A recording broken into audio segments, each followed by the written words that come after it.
Vlogfighteria. As you may have noticed, my hair is bright blue-green, which is cool, a new thing that happened in my life. I apologize about this video being late. I did not make a video last week because I worked full-time all week, and although in theory that's something that I should be able to do while doing other things, in practice I haven't done it in a long time, like in the context of school or work, and so it just totally wiped me out.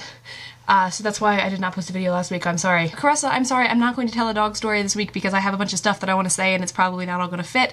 I will tell a dog story next week, however. In response to the thing that Teo said about not everybody's Tumblr dashboard being different, I think you're right. I think Tumblr talks about itself like a unified community. I think one of the big things about Tumblr is that even now, even as it's popular, it lends itself to certain uses more. It's sort of less of an all-purpose website than like Facebook and Twitter are. Grammar. I think the types of people who can use it and use it effectively are narrower, and therefore there is a more defined group. And I also think that there's a certain element, even now, even though I'm acknowledging that it has millions of users, I'm not trying to say it's, you know, this secret website that nobody knows about, but like, you know, John Green has said, your mom isn't using Tumblr or whatever, and like, that's true. The vast majority of people using it are younger and are into some sort of movement or community, you know, a fan community sort of thing, or there's a lot of political stuff on Tumblr. And it still, I think, more than a lot of websites, gets very much like word of mouth users. I think that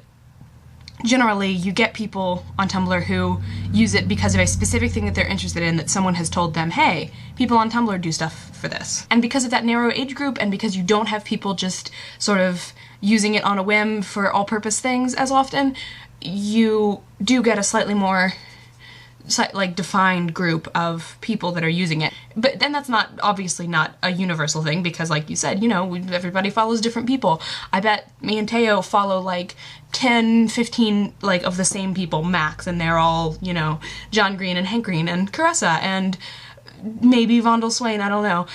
So we don't see very much of the same stuff at all, but there are some sort of like common themes regardless.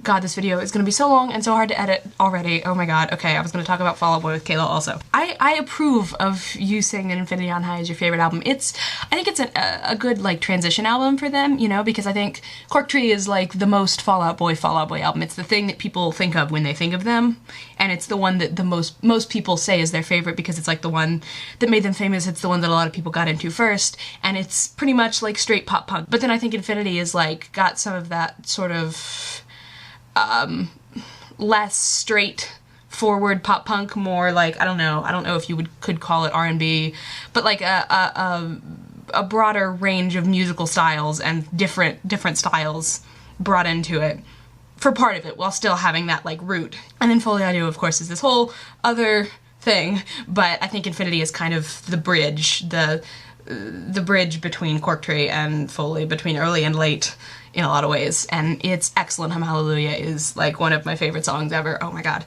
I started listening to them with Say Rock and Roll, so I didn't have that like hurdle to get over that you're describing. I see why you would, because it's definitely different, but you know, for me, if anything, it was the other way around. It was sort of getting used to their older sound, because I went from Say Rock and Roll straight back to Take This to Your Grave, and then started listening through chronologically, so it, you know, it was a big leap. I think Save Rock and Roll is probably my favorite, just because it has a lot of meaning to me personally, even before I started listening to them, even independent of the fact that it got me into them. It, you know, was a big deal in my life. It meant a lot to me for several months there where I was listening to it nonstop, you know. But either tied for my favorite or a very, very close second is Take This to Your Grave. It's super excellent. I could probably talk about how much I love that album all day long, just lyrically and like in structure.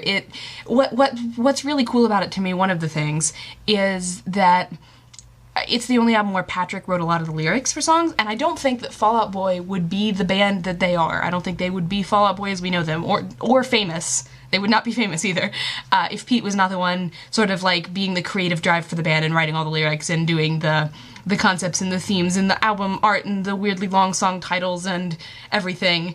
He is at the core of who they are as a band, but I think, like, Patrick is my favorite member, and I really love Patrick. Patrick is great, and his lyrics are like happier in a way that no Fall Out Boy is afterward. So that album, what's cool about that is, first of all, I just like really have a soft spot for the Patrick songs, even though they're not like as good as Pete's songs lyrically for the most part. And the juxtaposition is really cool too, because it's you know, it's their first like official album, I guess. And so Pete's lyrics are sort of angry and raw and violent and intense in a way that they aren't ever again. Like I think they're at their most like scary and intense on that album. But then, you know, it'll be like tell that Mick he just made my list of things to do today, which is like, you know, like, oh, I hope you go die, I hope you crash your car, and blah blah blah blah blah, which is typical like early Pete. And then, you know, the next song is Dead on Arrival, which is like a happy, like, I'm a loser, but ha ha ha, I'm in love with you anyway, so maybe we're gonna do a thing, and you know, it's like a cute, like, goofy love song with like a deadbeat loser vibe, but not ultimately unhappy, I guess. And like the juxtaposition of that is really interesting. That whole album is kind of just this big mixture, but I love it. I'm pretty much certain this video is going to be too long, so I'm going to sign off now. I will tell a dog story next week, Caressa, and I will see you guys next Wednesday.